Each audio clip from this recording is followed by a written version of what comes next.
What is up, everybody? My name is Lesage, your chronically Caucasian vocal analyst, and we're going to be listening to more of Mariah Carey's Tokyo Dome, which is doing this amazing so far.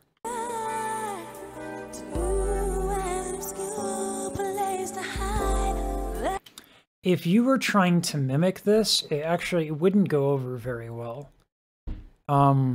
This very breathy tone is more possible for Mariah because of her nodules. If you do this and go for it as a default, the air escaping constantly through your folds is going to dry them out. There's mucosa lining around the folds that are very protective, and you will feel if they're dry. You will cough. So this is...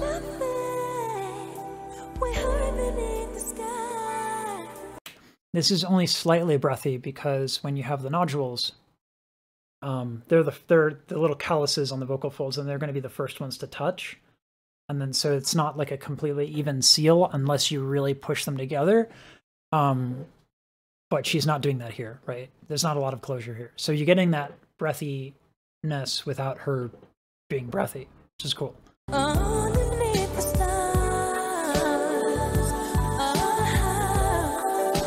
These musical decisions are actually quite interesting. This isn't your typical melodic phrasing. It's a little bit different.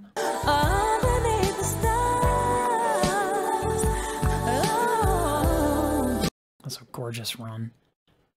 And it's interesting that her run, she actually thickens the folds a little bit. You can hear it.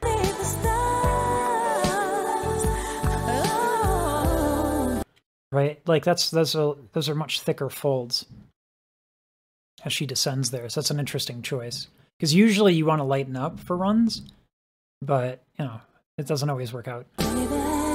It doesn't always work out that that's the decision. Obviously it was an intentional thing. Just, you know.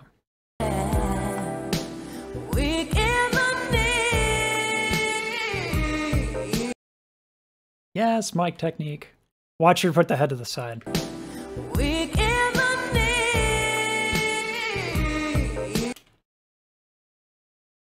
I don't know necessarily why she went so far away from the microphone, but the effect is really cool.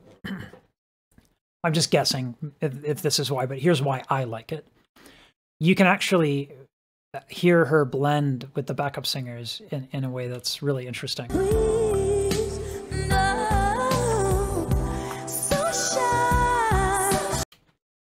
That's so good.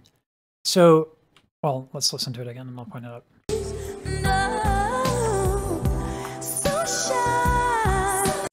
So, S and sh are, I know they're unvoiced. They might be both fricative. I'm not sure. That's, I guess, of no consequence right now.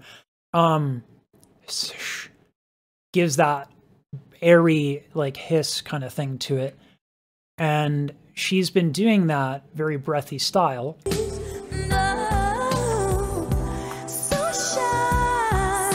So it's interesting that when she uses consonants that are inherently hissy like that, she goes with more vocal closure there. And then the backup singers are right there with her. I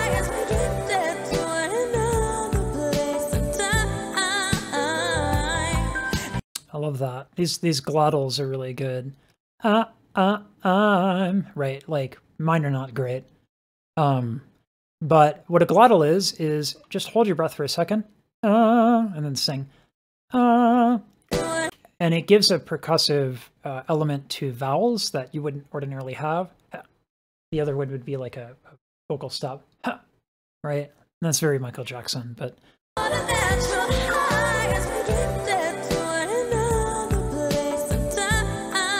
that both the starting and the stopping on vowels using the vocal folds. And it's in sharp contrast to the really elegant, like, kind of wispy phrasing we've been having here.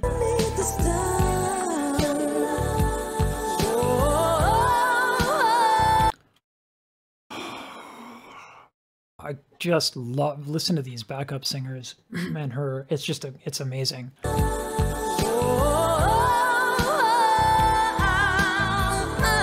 They're just so right on the money. with her, and it's just so cool. It's everywhere in this concert. Is just remarkable singers with remarkable voices. It's like it's a spoil of riches.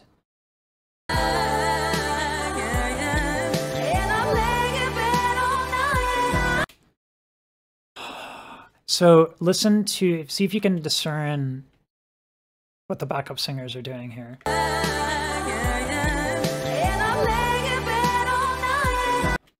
So they're still singing kind of breathy while Mariah is belting.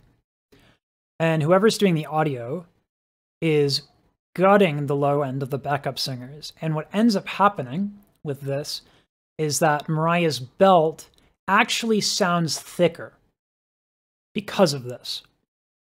This was used a lot. If you've ever listened to Welcome to the Black Parade with My Chemical Romance, and really any Mariah Carey album at all, there's so much chicanery done with like these harmonies and like EQing, and like Billie Eilish has been doing a lot of it too. It's just, it's so rewarding though to have it here. You're hearing it live. It's incredible.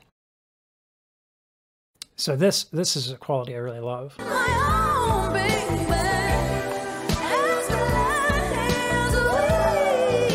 It's all over the place. It's like, in terms of like that thing where like they're really, the backup singers are, the high frequencies are what's going through.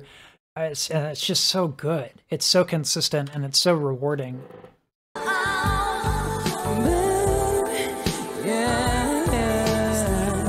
It's funny because I would consider vocal overdubs to be a quintessential part of a Mariah Carey recording.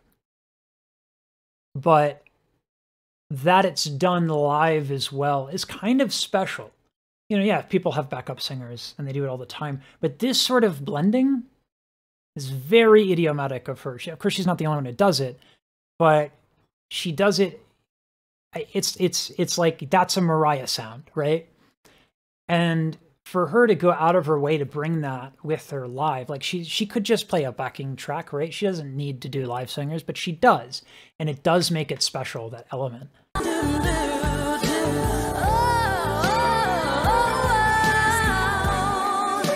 This is also interesting too. So we've discussed growls before with the false folds coming together. But the false folds have an entire range of motion. So she's been doing a lot of open false folds, like very, very open, wide false folds, which gives you like a more lush sound.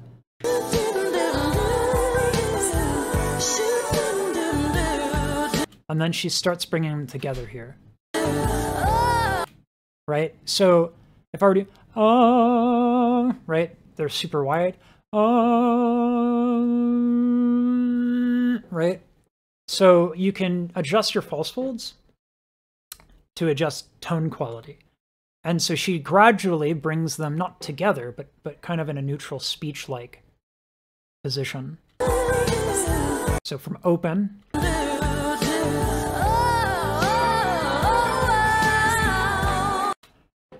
And then as she gets into it, right, it'll get closer. And then as she leaves the phrase, she opens them back up. This one is particularly noteworthy because genres are usually very straightforward in terms of what aesthetics you're going to get out of the false fold. If you do jazz, poets often use many words, right? If you bring your false folds together and do that, poets often use many words. It doesn't sound like jazz anymore. At least not that era of jazz.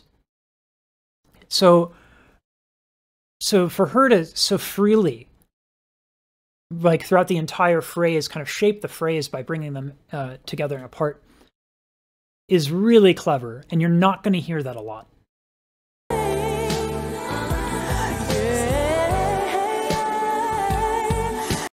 And then this adjusting of the larynx too, it's really good. Lower larynx, impeccably shaved armpits. I don't know why I brought that up. I just couldn't help but notice, because that's I know that's super weird. I probably shouldn't mention that again, but I just didn't know you could have such a clean shave. So yeah, more of this lower larynx stuff, but then she's bringing it up as she ascends.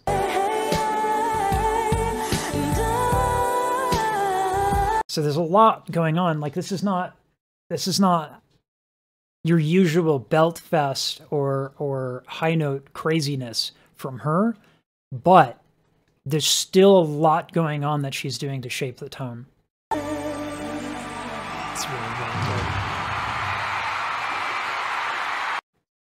All right, folks, that's going to be it for the stream. There will be a member upload will happen, and you should be able to have those available to